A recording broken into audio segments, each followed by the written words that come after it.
I'm Liam Earney. I'm Managing Director of Higher Education and Research at Jisc, and we had the pleasure of sponsoring the Technological Innovation of the Year Award at the 2024 Times Higher Education Awards. And I'm joined this afternoon by Eric O'Flynn. Eric, can I ask you to introduce yourself? Thanks, Liam. Yes, I'm Eric O'Flynn. I'm the Program Director for Education, Training and Advocacy in the Institute of Global Surgery in the Royal College of Surgeons in Ireland. Nice to meet you, Eric. Eric, can you tell us about the United Nations Global Surgery Learning Hub and how it came about?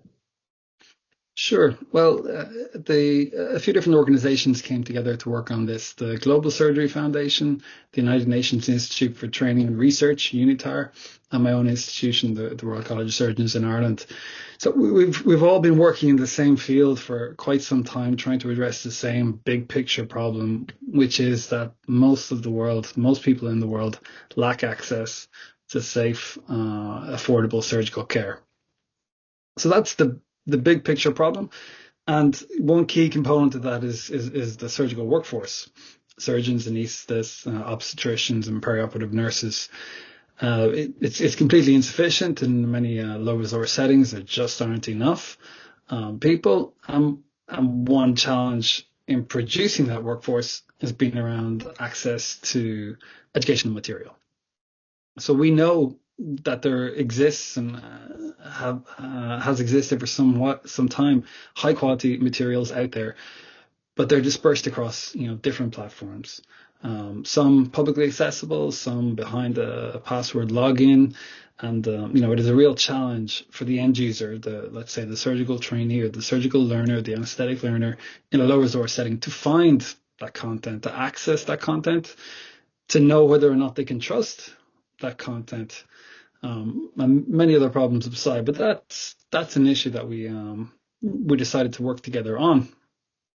So what we decided to do is to build this hub, this repository for pre-existing high quality interactive e-learning courses for surgery, anesthesia, obstetrics, and perioperative nursing. And then we reached out. We said, look, this isn't an activity for Geneva or Dublin, where our institutions are based. This is an activity for the world. This is a project for the world. So we kind of engaged the global surgery community, sought out like-minded people, started to pull together committees who would oversee this work. Brought together 3 committees of clinicians, educators from all over the world, and they lay I suppose the path that we've been following. We started peer reviewing high quality pre-existing content, placing it on the platform and making it openly available to the world. And we're very lucky that the Johnson & Johnson Foundation have supported this from early on. And so far, it's been going well. So I think one of the things that really impressed the judges was the ambition and scope, and I think you've really articulated that just there. And within a year, you've been used by 5,000 learners from about 160 countries or so. What do you think's contributed to that success? Well, I'd hope the quality of the product to some degree, but I think realistically we are confirming, I suppose, what we already knew to some degree, that we are fulfilling a need. SurgeHub is fulfilling a need. Also, learners are finding it in the first place. So we are disseminating this through all the different institutions. There are many different individuals and institutions contributing to this. We've over 200 volunteers working on this project alone. So we're disseminating it through all those different individuals, through academic publications, conference presentations, etc. And finally, the platform is well designed. It's search engine optimized, so people are going online, going on Google or whatever search engine, and finding the content that they wish. Then they're able to access it. Definitely, we know the UN brand adds credibility and the kind of thorough and transparent peer review process that we have. So people get there, they know they can find it, they know they can trust it, and we know that learners are coming back, not just finding it of interest, but coming back, spending time on it. So I think those are some of the factors for kind of initial success. But I would say that, when we applied for the Times Higher Education Award, we had about 5,000 learners. It's a drop in the ocean. I mean, we estimate the target audience of surgical care workers in low resource settings worldwide is about 1 million people. So it's a good start, but only a start. So related to that, what does the Times Higher Education Award mean to you and the team working on this? Well, I'm really just a representative of a larger team, and it's somewhat almost embarrassing to be accepting such an award because it's the product of so many different people. There's a small core team of professional staff working on this, and I have to name check Francesca Bertucci, Leah Simon, and Ines Perich for their work in particular. But there's also, as I mentioned already, over 200 volunteers working on this. So some of those are involved in kind of governance roles, and many more are involved in reviewing content. This is an award for the global surgery community. I just happen to be the one on the call at the moment. Well, we're lucky, grateful for you for joining us. So, what next for that community and the hub? There's lots and lots to do. So.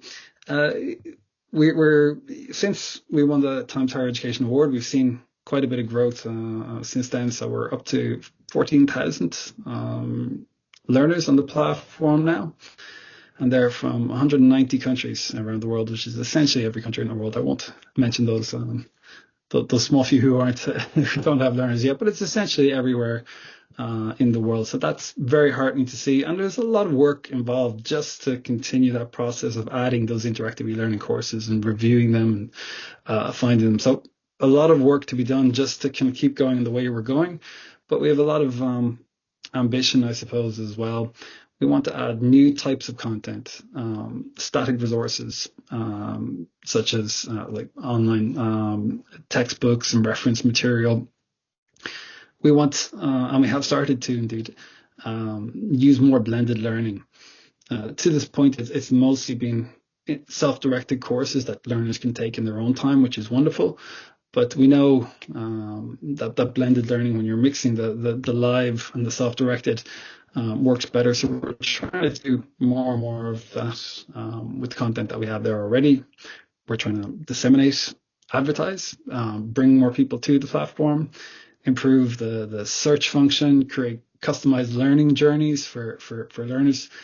There's a lot that we need to know, not that we need to learn. A lot of research. We have our first doctoral student coming to work on on Search Hub in the next couple of months, and a massive area of work upcoming for us is translation, because we know we're reaching learners. We're reaching learners in low resource settings. Majority of our learners are in countries that are either classified by the World Bank as low income or lower middle income.